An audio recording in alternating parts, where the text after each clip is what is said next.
Oh, guys, that's right. My name's James, and oh shoot, I already messed it up. Welcome to This Movie's Gay, the only podcast where a straight man is the host. Today, that is.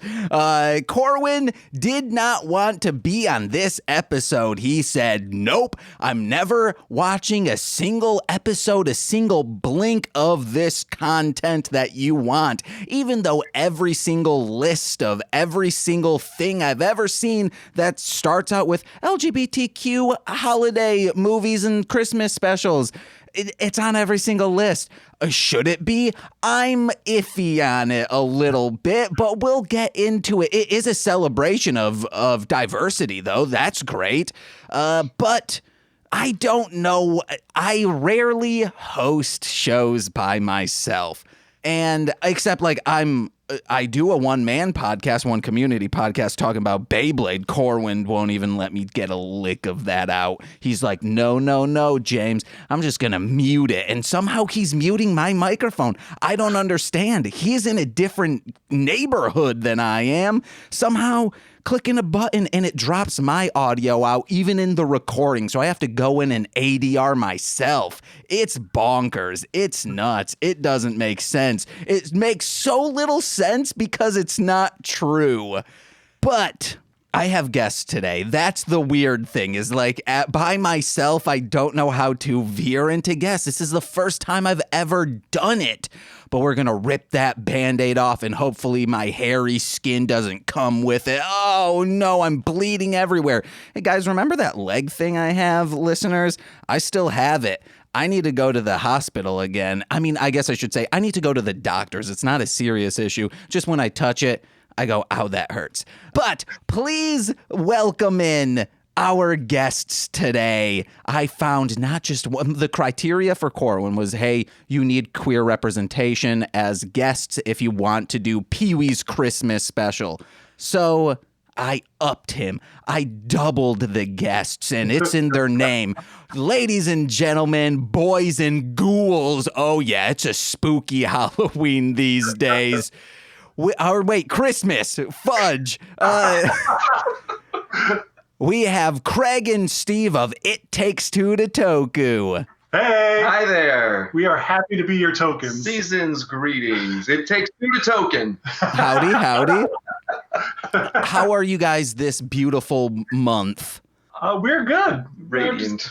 Getting, typical 2020 ridiculousness. Yeah, it's getting ready for the holidays. Pushing right out the door as best we can. Get 2020 out of here. But yeah, doing pretty well. Are you guys breathing in strangers' faces? Absolutely. Breathing, coughing, licking, sneezing. Congregating in large, unwise numbers. Yes. Not true, by the way. Not true. Oh, it's not. Oh, okay. Not true. No. Yeah, we don't like people generally. So 2020's kind of been like your heaven, am I right? 7 minutes in heaven, but like Ooh. 365 minutes times however minutes are in an hour. 60. But that's also, you said minutes, not days. Yeah. It's not going to work. That Rent song, do you guys know it? Yes. Yes. I am aware. So then let's. Oh no, I'm saying, do you guys know the lyrics? Because I was gonna let's break down. No. 525,600 minutes. Okay, I think it must be in a year. Points. Yes. Very nice. There you go. We figured out how many minutes are in a year. Yay. Go us. Gonna write that down. Mm-hmm. We just earned our token points. We're allowed to be on this podcast now. No, I mean, like, you don't need to keep saying it like that. Sorry. Even though I did say, like, it's the criteria, but Corwyn said I would have had to put this on Patreon and called it just James Watches Pee-wee, and then we're changing your Instagram name right now to It Takes Two to Token. Oh, all right. Do it, guys. Do it. Probably after this comes out, so then you can direct people to say, hey, if you want to know why we changed it. Perfect. But speaking of tokusatsu, there is a reference to tokusatsu in this show, but we'll get into that later. But let the audience know, why do you call yourself that kooky name? So every Monday we watch Kamen Rider and Super Sentai, whatever the season is at the time. And Steve texted me one day. I had been wanting to start a tokusatsu fan page, like Twitter and Instagram. And so Steve texted me one day to say that he has the Super Sentai and Kamen Rider episodes ready for that night. And he says, it takes two to Toku, just off the top of his head. And I, instantly knew that had to be our name. I got every screen name available. And then I've been, he was mercilessly marketing us ever since. Yeah, he did not know what he got himself into when he said that. Do you guys have a fudge? I can never, to do this joke, I cannot ever remember the name. I always want to say Raya, but I know that's the celebrity dating app. The one where all the conservatives were going. Do you guys have It Takes Two to Toku on that yet? Not yet. We should. We got to get on that. That's wow. Uh-huh. It'd be a whole other market. Oh, do you guys know what the name of that is? It was, I forget, it was some lady. It was a girl name, right? Like some... Kristen. I know it's not Kristen. Or like the married people cheat on their wives, right? No. Oh, no, that's... Farmers State Farmers. Ashley Madison. Yeah, you're thinking of Ashley Madison. You remember when all like your conservative family members were like, "Oh, fuck Facebook. I'm going over to Parlor. this place." Parlor. Okay, Yeah. There we go. You get a Parlor account. Yeah. Ashley Madison was the woman. So that's what I was thinking. They're right. And the book, they have the book with all the names in the book. Parlor. We did not start a Parlor account yet. Since Parlor champions themselves of, you can say whatever you want on here. They probably don't have like a cyberbullying or like even a harassment thing. So I've been thinking about getting a Marshland Monster account on there and just spamming just big dick porn on all these conservative pages. But then I'm like, well, people will be like, why does Marshland? I mean, fuck, no one's gonna do that. I'm a blip on the map that is the internet. So I think I could do this. If you really want to push buttons, you only post pictures of them that lean to the left. Oh, yeah. Right there. With just the bluest balls you've ever seen. And right before they come, they say, "You're riding this blue wave," and then splashes everywhere. Like the cover of Meet the Deedles. A blue wave, Nicole. That movie has to be... have you guys ever seen Meet the Deedles? No, what is that? Oh, wait. I was going to say, but you've heard Nicole and I talk about it all the time on Mostly Speaking Sentai. Yeah. What is it? It's a show or a movie that Disney put out back in, I think, like 1997 maybe. And I saw it as a kid, maybe at my Nana's house. But the only thing I ever remembered was the poster had the two leads on it with, like, their hairs were done up like tsunamis, but bright blue, like they were huge waves. So I've always had that in my head, Meet the Deedles, and it's on Disney Plus. I think Nicole and I think I'm going to get high tomorrow and watch it. Yes. But I really want to also not get high because, one, I'm straight edge, but this year, come on. And two, I want to watch this clear-minded so I could be like, yeah, this is great, guys. Yeah, you don't want to be influenced. Right. But that movie is clearly demonstrating the blue wave to come. Yeah, it is. In Deedle form. Yeah. There you go. And that's why I keep saying Meet the Deedle. Yeah, I have no idea what you're talking about. Yeah. Oh, that's what it is. So, guys, Can I just say one more thing about Parlor? Yeah, what's up? I'm going to start the It Takes Two to Toku Parlor account, and I'm going to be like, there's not enough white people in this tokusatsu.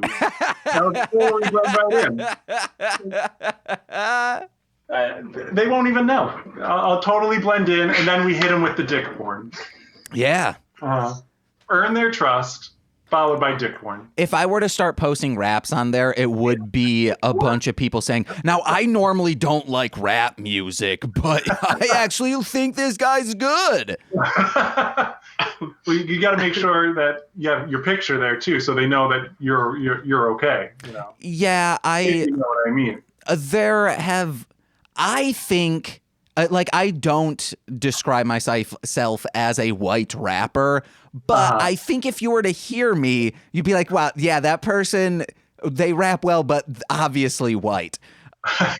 Because of the subject matter and just my not smooth cadence.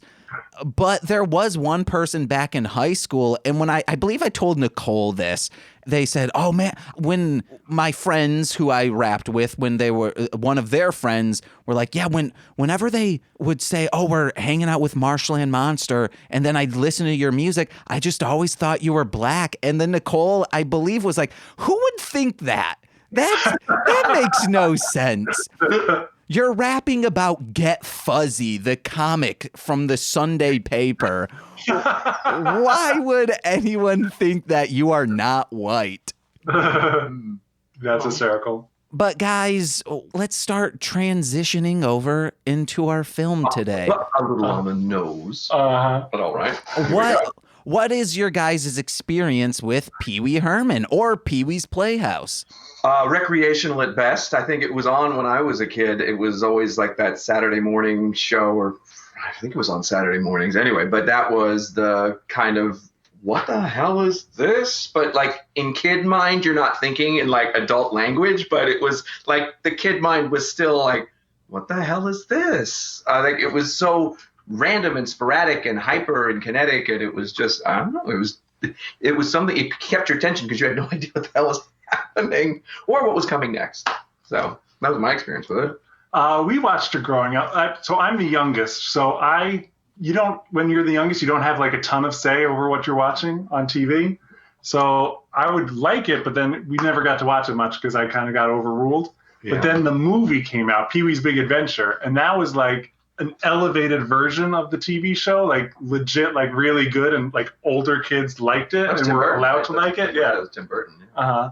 So then kind of Pee-wee got cool in our house, and we actually quote a lot of the lines from Pee-wee's Big Adventure because we all enjoyed it so much. That was like the one thing we could agree on. So heck yeah. I'm more of a Pee-wee's Big Adventure. Actually, I know more about that than I do like the regular TV show. After Transformers the movie, my parents refused to ever take me to a kids movie again because I was in tears at Transformers. Like, there's no way we're taking you to Pee-wee. That was it. The death of Optimus Prime ruined the afternoon, and yeah, Pee-wee was a no-no. Okay. So I had to wait for it to come on TV. I was wondering, like, okay, what was he crying about? Because it was so amazing, because it was so bad. I forgot that Optimus dies in it. I've never seen it. Spoiler You alert. just said it's from like 87, isn't it?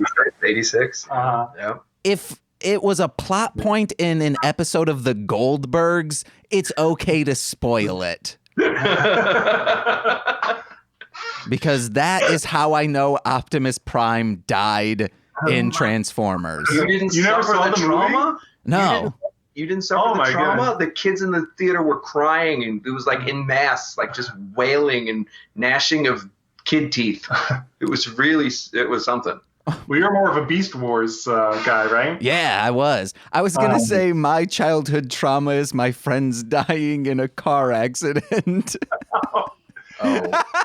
Nicole in the other room. No, my child, like, watching something was in Final Fantasy VII. Hey, if you guys are playing, you guys already know what's going on. I don't need to say it. Yeah. Which that's a thing that you can't spoil anymore, because if people never played the original, they'll start playing the remake, and eventually, I'm guessing it would get there. Right. Oh no, it will. And I would say that Final Fantasy VII, definitely, I know the part you're talking about. And for me, because I was a Sega kid before I bought my PlayStation, I had Phantasy Star 2 on Sega Genesis. And I don't know how many people know it or if they know it at all, but there was a very similar play that it played out very similarly, where you had this event occur and you were like, the floor dropped out from under you. So when Final Fantasy VII came along, I was like, it instantly reminded me of that game because I'd already kind of been through that. But yeah, Final Fantasy VII was amazing. They did it so much more cinematically. You know how sometimes I've heard people keep save points at pivotal cut scenes that or music, like, oh my God, I love this music. My brother had a save at that specific point just to play to torment me. because he knew I hated. I was like, it's so sad. Wow. Oh my goodness. Happy birthday to him. It's his birthday on the day of this record. Happy birthday. Yes. Patrick, if you're listening, you're probably not. Oh, I want to wish you, I think, a happy 30th. Wow, you old bitch. 30's not old, guys. Okay, so Pee-wee with me, though, I don't know how it became such a huge thing in my family. My guess is that maybe my dad, because he's really into Cheech and Chong, knew Paul Rubens because he's in the second movie as a stand-up comedian and doing the Pee-wee Herman like bits with him. Maybe then he saw like, oh, he has a children's show. We'll turn this on for the kids. But my brother, sister, myself, my mom, and my dad all love Pee-wee's Playhouse. And I was just like, oh, it's unanimous. Everyone in the world who was alive during this time loves this show. It's because, and you could tell from the movie that, and I don't want to get into the movie, but I'm just like, as a general thing, that mindset, clearly that was like the top of the game right there. I think, for the show at that point. So you probably weren't wrong in that thinking, because if you consider like all the involvement with that special, how many people were involved, it was clearly reaching a large audience. So it must have had a very similar effect on many households, I'm saying. Yeah, and then people who I would, in high school and just school in general, and then like Lissa Sear, a rapper who I am friends with, she also loves it, at least to my knowledge. I'm pretty sure she does. So I was like, oh, everyone loves this. It's great. And then moved to Chicago. I find out Nicole doesn't like it. I find out Corwyn, but it's because they're like, it's so creepy. It's so creepy. I think I know the set design. I wrote down in the notes in this show, in this special, this show is so fucking cool. It just has this feeling of warmth to it, of maybe this is nostalgia kicking in. I don't know, but it can't be, because the set design to be there to see it would have been so cool that it feels lived in. Also to the fact that every single item of furniture, of decor talks. It is a character. There's so much packed into this little set that how do you not just say, wow, man, that's cool, but no. Two of my friends are like, that's creepy. What are their feelings on, if you consider just these two friends, Fraggle Rock? What is their take on Fraggle Rock versus Pee-wee's Playhouse? Nicole, what's your thoughts on Fraggle Rock? I never watched it. She never watched it. Oh my goodness. To me, that was creepy. Fraggle Rock was creepy. I thought Dinosaurs was a little creepy. Dinosaurs was creepy. That was creepy. But that's because I knew they were like full-size puppets waltzing around. Muppets, I should say. I think I saw Secret of Nim before I saw Fraggle Rock. Or what was it? Was it Secret of Nim? Not Secret of Nim. What was the one that they just redid on Netflix? Dark Crystal. Dark Crystal. I had just seen Dark Crystal. And then my friend had HBO, and Fraggle Rock was like the thing. And then it was like, oh, I don't know. It was Dark Crystal and all this. I was expecting like those monsters to come out of nowhere and start eating the Fraggles. So I've never seen Dark Crystal. It's not that great. My friend MC Deep swears by it. He's like, a lot of people do. But again, is it nostalgia? Like the way you view the set from the show, is it nostalgia or is it legitimately genius? I mean, I think the argument can be made both ways. Also I think artistically this set is genius. Yeah. And it has a lot of, I think it's that San Francisco vibe to it that a previous movie we watched, what was it? Oh my, Vegas in Space. That had like, I get the same feels from this show that I do from that movie. And I think that's why Corwyn must be like, James, we gotta watch some high art stuff. We can't keep watching this campy BS. Yes, it has a place, but it can't be the only thing we watch on this. Can't it? Can't it? I don't know. High art's overrated. Yeah, it is. Like, yeah. Anyway, let's. Yeah, let's get into this. Hey, you guys have maybe listened to the show. As you know what's coming up, the guest always gives a summary of what we watched. Okay. All right. So this was, what was it? Christmas Holiday with Pee Wee Herman? What was the official name of it? I think it's Christmas at Pee Wee's Playhouse. Christmas at Pee Wee's Playhouse. Mm-hmm. So basically it's just Pee Wee getting ready for Christmas. Yeah, starting off with a long list of wants to Santa. Poor Conky, overloaded with Pee Wee's demands. Yes. He has this crazy list, and the envelope is like the size of him that he has to send to Santa Claus with his wish list. And basically all these guest stars come and basically teach him the meaning of Christmas. Exactly. In a nutshell. Mm-hmm. And other holidays as well. There's a Hanukkah cameo. There's a Feliz Navidad cameo. For its wackiness, it had a few points. Yeah. It touched on the holidays more so than the Star Wars holiday special. Yeah, Corwyn would appreciate the diversity. Yeah. I think he always likes to give a shout out to the diversity when it's included, so I think he'd appreciate that. And along the way, a litany of cameos from people that I can't believe had anything to do with that show. I was surprised how many people were on there, and there were a few funny moments, like legit funny moments. That I was like, oh my gosh. This is a kid show.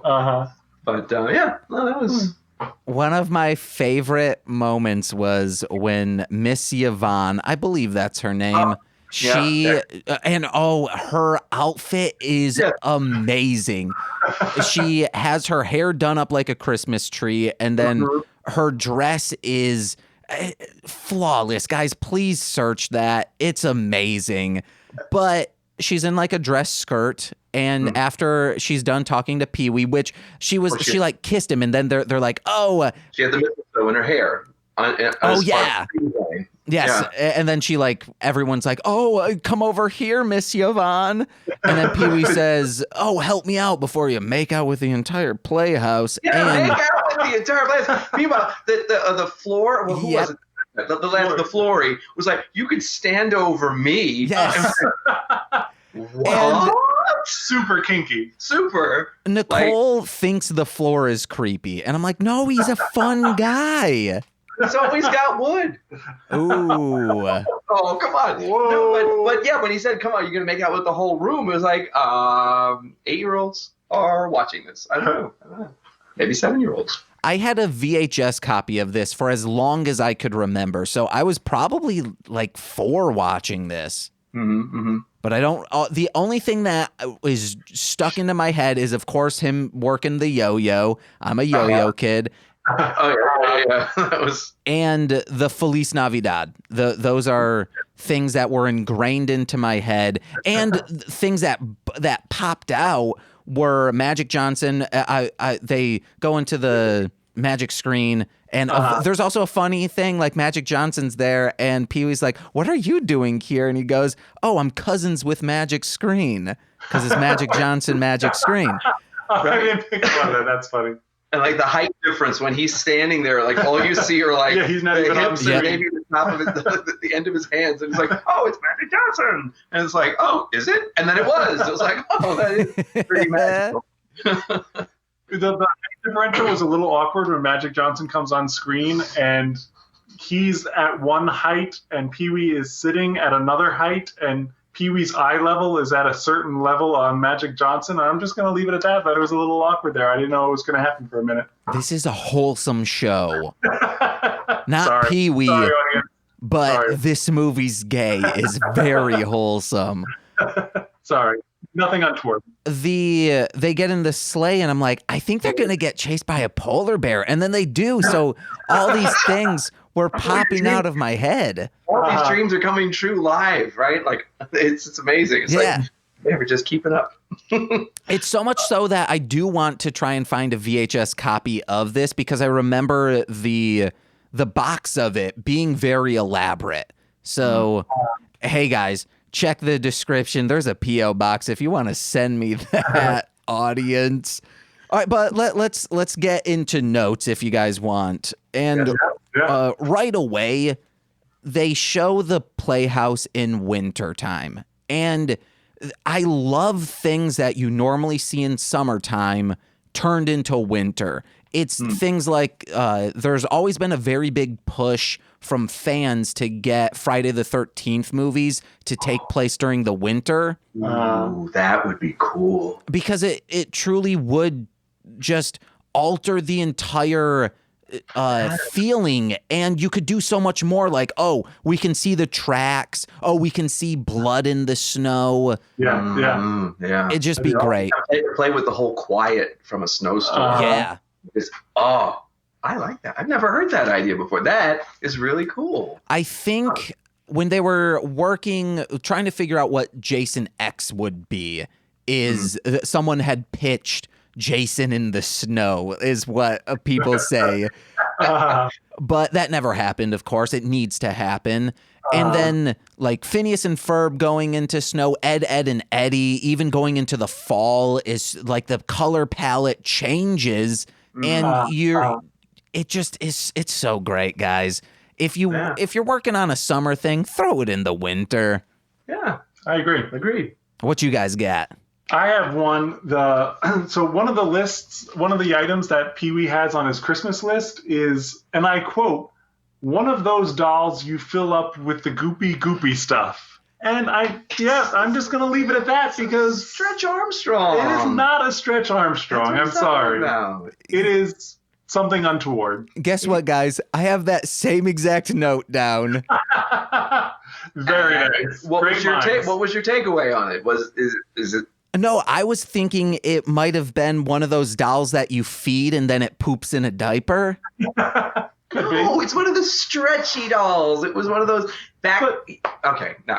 No, I mean, I know what a Stretch Armstrong is. Right, but I had one. Gross or dirty. Because that you fill up with the goopy stuff. If you buy a Stretch Armstrong, you already buy it with the goopy stuff pre-installed. Well, then you're thinking Paul Rubens. You're not thinking Pee Wee Herman. It's not Paul Rubens' Christmas Holiday Spectacular. All right. Or was it? I don't know. Okay. What do you got? Let me see. Oh, so what were we talking about? We were talking about notes. All right. I think I would. Okay. Now I have to do it. Zombie and Zordon. Oh. Is there a connection? I don't know. I was getting a little especially when Zombie gets a little uppity, he kind of sounds like Zordon. It's like, Pee-wee to the command center. It's like, I don't know. Okay, and in the Zombie scene, when you see the corridor that Zombie's box is in, on the wall, it's blurred, but there is an Ultraman and I think a Go Ranger in the back. Yeah? Is this what you were talking about before? Yeah. The connection? Didn't see that. But there was a distinct, I don't know, there was something going on there. Maybe that must have been subconscious. I mean, it couldn't have been subconscious because, maybe Saban was working on the original iteration of Power Rangers. 5 years before it came out. Yeah.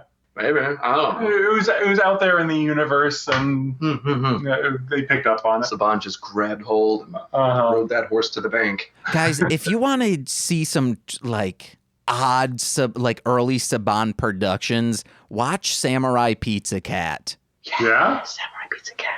We watched the Christmas special because we've been watching a Christmas special every single night. And luckily, this worked out perfectly because Pee-wee was last night. So I was like, I'll have it watched. But the Samurai Pizza Cat one is so bonkers. Saban did music on it. He produced it. It was a Saban brand. It's nutso.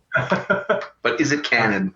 That's the question. Is it canon? With what? I don't know. Is it just in general? No, I don't think so. Oh, I guess technically Beetleborgs and Masked Rider are canon with Power Rangers. Yeah. But is VR Trooper? Maybe Samurai Pizza Cat's what Masked Rider watches. Maybe when he's not, fighting crime. It could be. Yeah. Probably. Okay, back to the notes. I'm sorry. You were saying.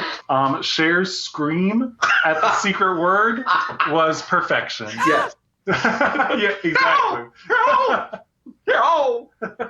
Meow. Meow. The orphanage cartoon was super depressing. Yes. Like, Yes. I know it had a quote-unquote happy ending, but Yeah. still super depressing. And parts of it I don't know if would play well today when Pee Wee tells Grace Jones, "Get back in the box." Oh, It's like, yeah. What are you doing, Grace Jones? Get back in the box. That part, I don't think I took it as offensive or anything. It's just absurd. It was absurd. I mean, that's the whole. I think that's the perspective and prism you have to watch the show through. But would they make this show today? I think they would, but it would just be on Adult Swim. Yes, it had to be Adult Swim. right. Yeah. Which Adult Swim picked it up and started rerunning old Yeah, I episodes. remember that. Okay. Uh-huh. Yeah. No. But the absurdities were the best part, and I think, if I may, Go. Dinah Shore was probably my favorite part. Dinah Shore and her 49 Days of Christmas, or whatever that song was. That was- Started, and it went on and on and on. And the very last scene was her asking, basically, is he alive? But because she's speaking to, am I spoiling it if I jump to the end? No, go for it. Oh, okay. So when Pee Wee's listening and he's about into the 17th day of her song, he sets up a dummy with it looks like his face, and he leaves the booth so that they can't see each other because they were, she was broadcasting the song live to him apparently. And at the very, very end of the episode, when you think it's all over, she comes on. She goes, "Pee Wee, hello? Hey there?" And after like 99 days of Christmas, it was ridiculous. It was just one of the funniest takes because it was so brief and so like in and out. That was Yeah. That was it. All right. And I'm pretty sure that mask of Pee-wee was just a Halloween mask like that was produced. Oh, I'm sure. Oh wow. Yeah. The Del Ruvio triplets. I have questions. Yes. Questions. Their skirts were minuscule, Mm-hmm. but also were they famous at the time or were they a Pee-wee character? Does anyone know? Oh, they are extremely famous Are in the they? sense Are that novelty famous. They were on like Full House, pretty much every 80s sitcom they were on. Like the Shinkies Kong. Yeah. And which, because I was like looking through every single guest to be like, just trying to research a little bit on each one. Yeah. And yeah, they have a huge long list of, hey, we are playing ourselves on these shows. And then it kind of crescendoed to, hey, they were on the Pee-wee's Christmas special. That's the crescendo? I think so. And then you're a Full House, and now all of a sudden it's like, okay. But it's the Christmas special. All right, fair. But they were outside in those short skirts. Tiny. Yeah, no, that was, very, it's up to me now. What was with all the fruitcake? Someone was traumatized in the writer's room. One of the writers, and I think it was Paul Rubens and somebody else who wrote this, but it was certainly a point of trauma for someone conceiving that script. I don't know. So we talked about this on Pissmas. Go listen. We didn't listen to that yet. Wait, no, I something leaked about that. But go ahead. I was trying to figure this out because it's also a thing on that Zio special of fruitcakes being terrible and being heavy. So I was starting to think like maybe they, in the Depression, fruitcakes might have been very prevalent. And then people's grandparents or even parents who lived through the Depression, these children who are now writing these shows in the 80s and 90s might be like, oh my, we hate this stuff. I did research on why it might be hated as much as it is. If you home make a fruitcake and you do it properly, it will be very good. But people started mass producing them, and the shelf life of them is so extremely long. And when you mass produce it, it ends up being very dry because they don't properly do the fruit within, so it dries out the bread because the fruits suck up the moisture within the breading. And this makes because of how prevalent they were on all of these mass productions, people are like, oh, these suck. They are terrible. We don't like them. And I think it's just this weird shared consciousness among individuals who grew up in like the 60s. Wow. Must be. That is some deep digging Trauma. right there, man. I appreciate fruitcake on a whole new level now. Nuts to that. All right. So, yes, your turn. I might, James. What are you? Yeah, well, yeah. Go, you take a turn. I put down, I wish the Playhouse interior was decorated with Christmas, but then, of course, we get it, Yeah. which is great. I'm like, yes! What was the Whoopi bit was so funny That's great. because Whoopi gets on the, I forget what they call it, the television phone. Yeah, right. The same one that Dinah Shore was later. Yeah. And Whoopi's like, I would really like to be on the Christmas special. It'll be great. And then Pee-wee's like, hey, I told you 2 years. And then she's like, and he's like, maybe in 2 years when we do it. Maybe. And she's like, okay. I really love it. It's great. But hey, I'll see you in 2 years. And Pee-wee goes, maybe. It's so funny. If I may. Go ahead. Okay. Annette Funicello and Frankie Avalon. Those poor put upon souls. Meanwhile, we're getting the title that says Pee-wee's Playhouse, and it's Pee-wee's Sweatshop. Yeah. Because he's making them make 1,000 Christmas cards with potatoes and Christmas tree stencils, and Annette Funicello never not smiles. She was always As radiant as ever. as ever. What the hell is she doing on this show? And they were there for like the full duration Yeah. of filming. Like the guest stars, you could tell, came in for like 10 minutes or whatever they had to do. They were there like The whole time. the And whole time. She was chipper and upbeat and perfection. Absolute perfection. She was my like probably one of my favorite celebrities on that. Yeah. Hey, Nicole. It Takes Two to Toku says, hey, Nicole. Hey, did you guys get your Christmas gift yet? No, not yet. Okay. There's supposed to be a package delivered today, but then I think the snowstorm delayed because we got like a foot of snow last night, so I think it delayed it. Oh, We haven't had a man. foot of snow in about 5 years. Yeah. It's been a while. So, Okay. so hopefully tomorrow we'll get it. I miss loving the snow because I'm always afraid of leaks now.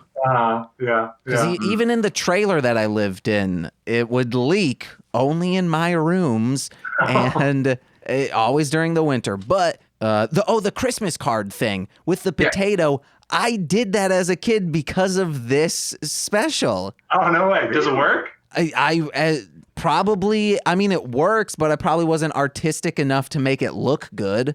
I'm sure it looked great. Sure, it was amazing. No, I was a child. It didn't. Frankie Avalon, be proud.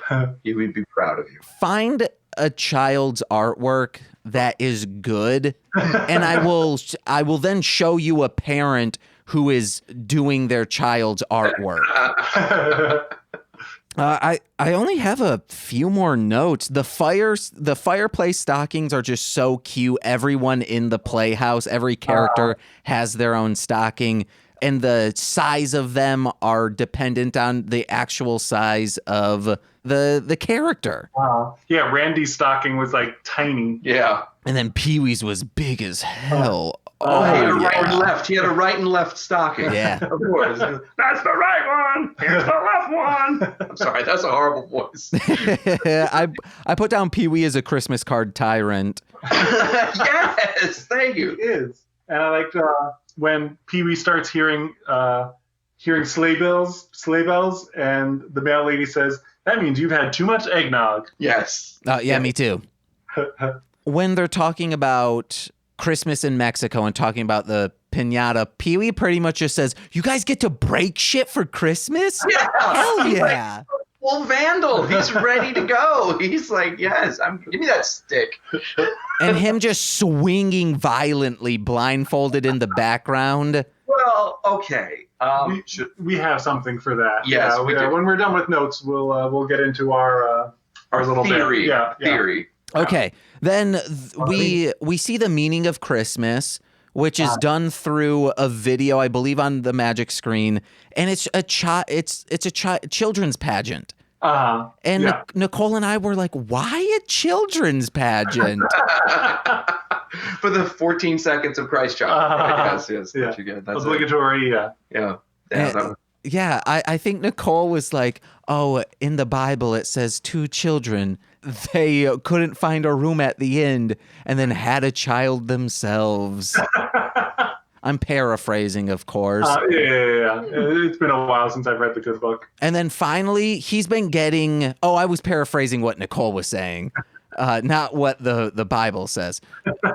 So he's getting all of this fruit cake, and he gets one last one, and they're like, oh, you already got one?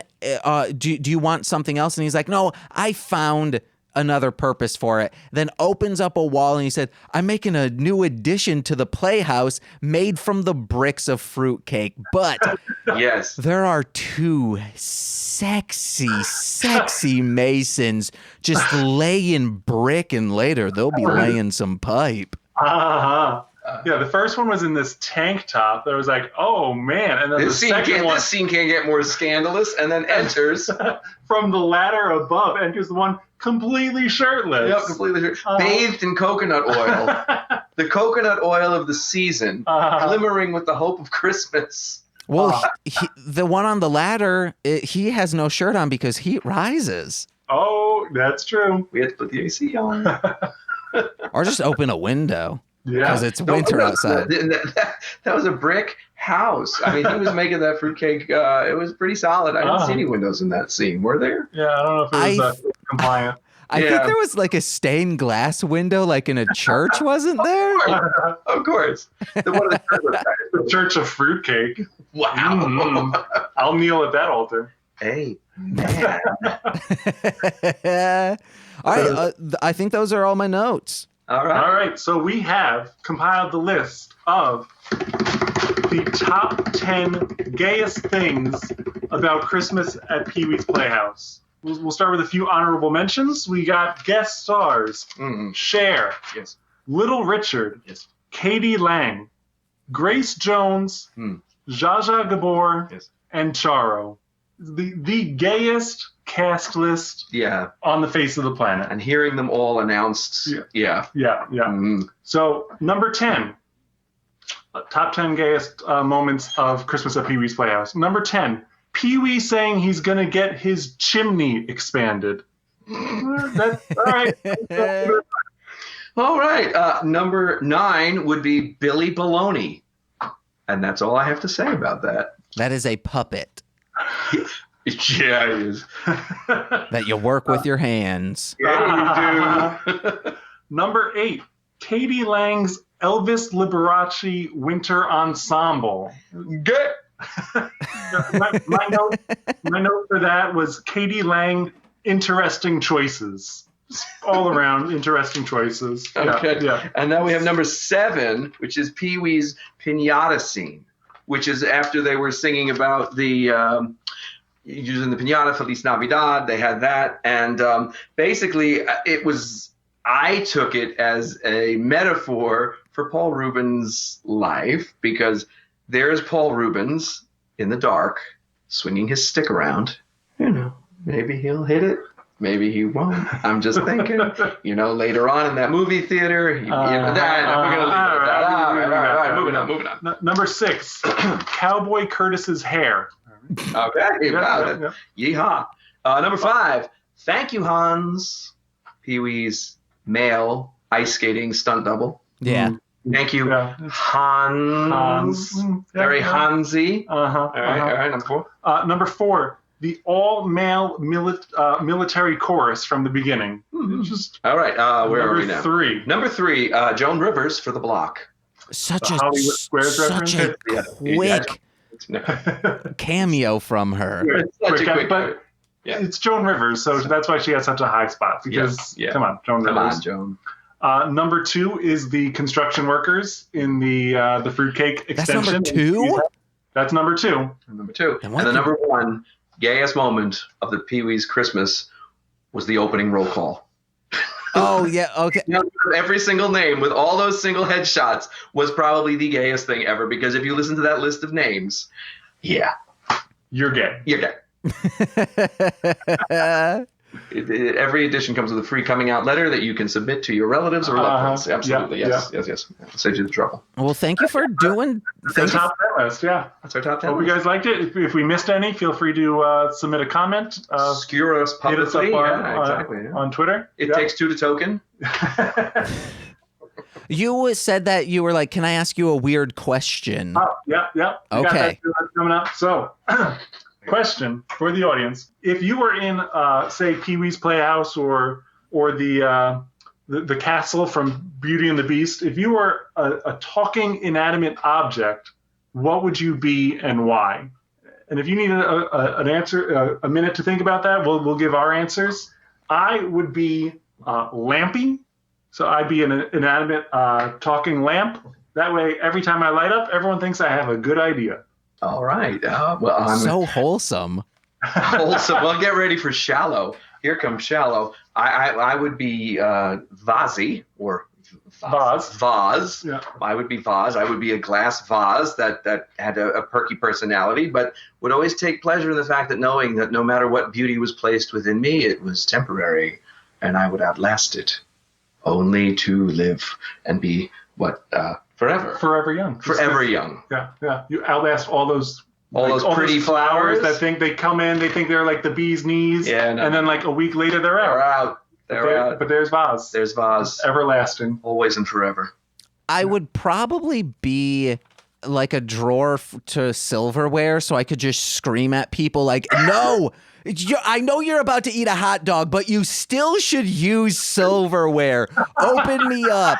Grab a knife, cut it in half. Cut it again. It's like you're eating a bratwurst, just a plain bratwurst. Do that. Oh, but the bread is getting everywhere. That's why you spear it at the side of the bread and you go through. You don't go down right like where you put the ketchup on. No, you go through the side after you've cut it, and that's how you can eat this and not worry about what's getting on your hands. All right. I think you two would be on the show. I wouldn't make it past the first audition. They're like, bitter, out. And the hand towel in the bathroom would love me so much because they're like, wow, I'm not being like used over and over again, because you're promoting proper hygiene starts with silverware, guys. It's true. It's true. Yeah. That's right. I think COVID wouldn't have happened if everyone used silverware. Wow. That's it. Yeah. Get forked. Uh-huh. You know? Yeah. Oh, wow. When the pandemic was like beginning, on The Rewind with Dana and PJ, you guys should check it out. Everyone listening. In the background, I was like, they were like, oh, you got to wash your hands. You got to make sure things are great. And I was like, this is a perfect time to just start eating everything with utensils. And they were like, we're not doing that dumb shit, James. I was like, no. So the audience at home, if they have ideas for what they would want to be as an animated inanimate object, hit us up on Twitter, #animatedinanimate. And if you can spell that correctly, you get bonus points, and we will rate your... And we'll actually see what you wrote. Yeah. So there. Exactly. Yeah, Well, you could also tag at This Movie's Gay, and it takes number 2 to Toku. Perfect. Absolutely. You guys got anything else? No, I think that's everything. All right. Speaking of It Takes Two to Toku, you guys are going to, it was technically last week, but coming out tomorrow, the Talking About Beyblade shout out. It's very good. Yeah. Oh, can't wait. And there's finally a guest on the show. What? Like a proper guest, not me playing a character. But your Godzilla impression's so good. The guest is playing a characters even. Oh, wow. Ooh. It's good. It's very funny. All right, can't wait. Nicole, what you doing? What's up? No, I'm just wondering what she's plugging something in. Hopefully this doesn't just shut the whole computer down. I'm scared. And then you'll be like, hee. That's what you get for ruining my chances of ever catching a hammerhead shark in New Leaf or whatever. City folk. Hammerhead shark. There's new fish that she has to catch. December 1st, they're in the new update, there's new fish. So I go on every day. She's been hanging out on there, loving the snow time on Animal Crossing. There's another one. In the snow, it looks like a totally different game. Exactly. Yeah. Just full circle. Mm-hmm. So, hey, guys, thank you for coming. You got anything to plug? We got It Takes Two to Toku on all the socials, Twitter, Instagram, YouTube. Got our holiday videos. Our holiday video, yep, we got to check that out. It's our pinned tweet on Twitter. And you'll be on Parlor soon? Parlor, yeah. Moments away. Yelling about the lack of diversity in tokusatsu. Yeah. Not enough white people. Like a crazy person. Yeah, that's about it. I think that's all we got. Yes. And your guys' YouTube. Or And did you YouTube. already say YouTube? We got Maestro Ranger doing all the he's covers of nice. the tokusatsu hits. He couldn't We make got new pins. We're doing a contest now Yes. to get a free pin. Yeah. You just got to show off your pin collection, and we're hoping to give some away. Yeah. They're quite smart. Heck yeah. And for me, guys, go over to patreon.com/MLM pod to listen to the aforementioned Talking About Beyblade. The name of the episode is How the Bricks Stole Ripmas. So that gives you a hint on who is on the episode. Then we also have Engaged with Nicolas Cage, which one will be out behind the Patreon wall on the Mostly Speaking Sentai feed, the Moonstruck one, which with Cher. Yeah. So you can get that. You can also get the Podcast That Be and the Toku Reading Corner. All of this stuff. There's like now 8 months worth of stuff. You sign up $5. You get all of this stuff to binge listen to. And every single Friday you get a new podcast. It's great. Or if you're on the $10 tier, you get special streams and whatnot. And speaking of $10 patrons, let's give a shout out to them, starting with Steve F, aka Hit People Guy. Then we got Eric Berry of Ranger Command Power Hour. Ooh, who's that I see? Alex Z, aka The Waz, aka the greatest boss this motherfucker's ever had. You can curse on here, yeah. I didn't know that. He actually allowed to curse on here. I wasn't sure. I had no idea. Oh yeah, we can absolutely. I was saying fudge just to do it. I was gonna. This is also a good. I was just gonna be like, I've never had sex with a mother. I mean, like everyone I've had sex with previously is now a mother, but at the time, no one's ever been a mother. But never from this seed right here, baby. I'll never procreate because that's just rude to the child. Then we've got Orion, aka the rapper Defo, Kayla, 2 grapes. Duo Grun Fox, that's 2 grun for the, that's 2 fox for the price of grun. Tyler Wright, my old friend, my current friend as well, best friend forever. And Elliot W, aka @Garlic Sunshine on Instagram. And then listen to my rap music and my other podcasts. For those, go to mlmpod.com. And hey, follow Mostly Speaking Sentai on the Twitch, and follow Corwyn on Twitch as well. And that's all I've got. That's all we got. Okay. I thought maybe you guys would say something else, but hey, everyone out there, happy holidays. This is coming out on like a Wednesday. It's a weird episode release, babies, because this is what I wanted to do. And Corwyn, he didn't have anything to say about it. And we could do anything we wanted to as long as it was under 60 minutes of a recording time. But that's because I set that rule. And speaking of which, we're at 59:50. I've been James. I've been Craig. I've been Steve. And all we do is go, bye. Bye. See you guys. Bye. Bye. Bye. This has been a Marshland Media production, produced by James McCullum. For more content, please visit mlmpod.com. To support our network and have access to exclusive podcasts, head over to patreon.com/MLMpod and sign up today.